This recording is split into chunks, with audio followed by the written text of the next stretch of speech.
ও এই রং দোনো রং থেকে কিছু কিছু রং এনে দাও না, তুমি মনের মাধুরী সাজে মিশিয়ে আমাকে আপন করে নাও না। তুমি কি জানো না আকাশ কেমন করে মিশে সাগরে? তুমি কি বুঝো না আমার যত গান তোমাকে ঘিরে? তুমি এমন কেন, বুঝিও কি কিছু বুঝো না। আসসালামু আলাইকুম এভরিওয়ান। মিউজিক স্কুলে কপিরাইট আসে, তাই ভাবলাম আমার বন্ধুদেরকে আমি এখন থেকে আমার বেসুরা গান শোনাবো। যদি আমি গান গাইতে পারি না, আমার গলা একেবারে ফাটা বাস, তার উপর আমার ভীষণ ঠান্ডা লেগেছে, এর মধ্যে আমার অ্যাজমার জন্য আমি হাই স্কেলে গাইতে পারি না, আমার সুর স্লিপ কাটে, তার জন্য আন্তরিকভাবে দুঃখিত। আজ রান্না করবো ডিমওয়ালা মুরগি। প্রথমে দিয়েছি তেল 4 কাপ, পেঁয়াজ কুচি, আদা রসুন পেস্ট 4 টেবিল চামচ, এলাচ লং দারুচিনি তেজপাতা পরিমাণ মতো, 1 চামচ হলুদ, 1 চামচ গুঁড়া মরিচ, 1 চামচ ধনিয়া, 1 চামচ জিরা, স্বাদ মতো লবণ, রাঁধুনি মাংসের মশলা 2 চামচ।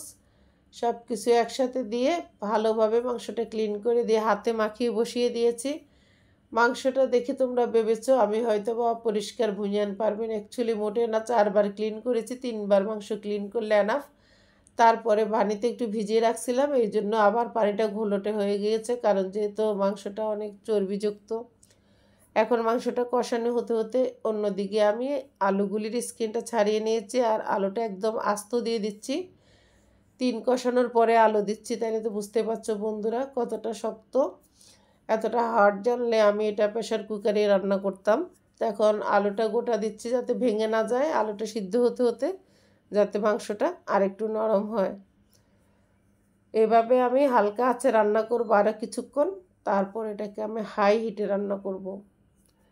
আমার হাজবেন্ড ইচ্ছা প্রকাশ করছে এটার সাথে ভুনা খিচুড়ি খাবে, তো আমি বলছি ভাত রান্না হয়ে গিয়েছে, তাইলে চিকেন পটেটো রাতে খাও, ভুনা খিচুড়ি বানিয়ে দেব। আর এখন লাউ রান্না করেছি ডাল দিয়ে, সাথে ডিম দিয়ে কচুর শাক ভাজি করেছি, ওটা দিয়ে খেয়ে ফেলো। এটা হচ্ছে আমার chicken potato look almost done. আগে হচ্ছে দর্শনদারি, পরে হচ্ছে গুণ বিচারি। দেখতে তো সুন্দর দেখা যাচ্ছে, ইনশাল্লাহ খেতেও মজা হবে। তবে সুন্দর জিনিস সবসময় ভালো হয় না, তবে সুন্দর মনের মানুষ আজীবনই সুন্দর।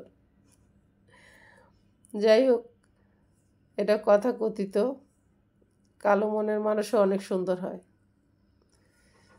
সেটা বলে আপনি আবার অনেক সময় অনেক সুন্দর মানুষও অনেক কুৎসিত হয়, তাই না?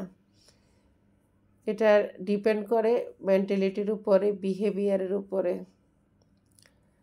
তো বন্ধুরা, এরকম ডিমওয়ালা মুরগি কার কার পছন্দ বলো।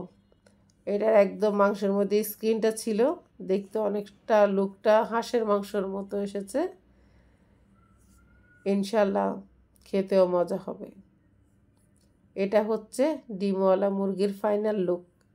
আজকে আমার বাসায় তোমাদের সবার দাওয়াত। যে মুহূর্তে আমার ভিডিওটা দেখছো চলে আসো, একসাথে বসে সবাই মিলে লাঞ্চ করি।